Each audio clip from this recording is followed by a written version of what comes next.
Welcome back to this series on the mistakes to avoid as a real estate investor. We're going over the top 4 big mistakes to avoid, and in this episode, we're going over part 2. In part 1, I told you to avoid the mistake of paying too much for the property. Stand by for mistake number 2.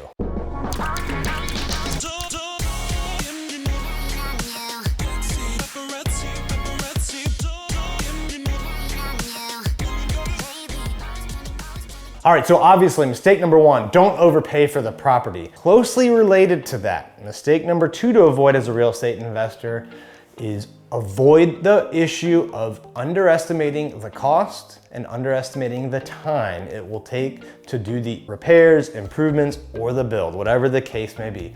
This is true, whether it is a flip, whether it's a new house, a development, or a long-term hold. When you underestimate the cost of repair, the time of repairs, you put the entire project in jeopardy. Right now, in 2022, this is a bigger deal than ever. We've seen what the pandemic has done to the supply chains. Things take longer to get. Things are more expensive, 20, 25%, 30% in some cases on materials. And there's also labor shortages, right? You've heard about the Great Resignation maybe. It's harder to get people to show up to construction sites and a lot of other jobs for that matter. Don't make this mistake. Don't underestimate the time it takes or the cost. When you do this, you're gonna have a project that maybe is a 20% margin, get to single digits on the flip, right? Making these kind of mistakes can easily take 10% or more off your margin. Same thing with rental properties. If it takes too long to get it available, now you've built up all these holding costs, interest payments,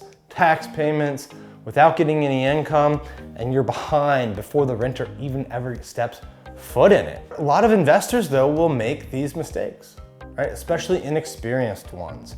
Before you do your first deal, if you have never done one before, talk to at least 3 general contractors or 3 subcontractors for every trade. Get accurate estimates from them on the cost and on the timing, and then add a buffer. Now, before the pandemic, I normally would tell people to add a 10% buffer on the time and on the money.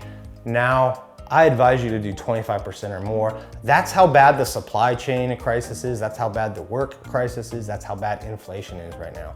So if you're gonna invest in real estate, and I do believe it's the best way to build long-term wealth and beat inflation, make sure you avoid the mistake of underestimating the time and the cost of the repairs, the improvements, and the build. Stay tuned for part 3.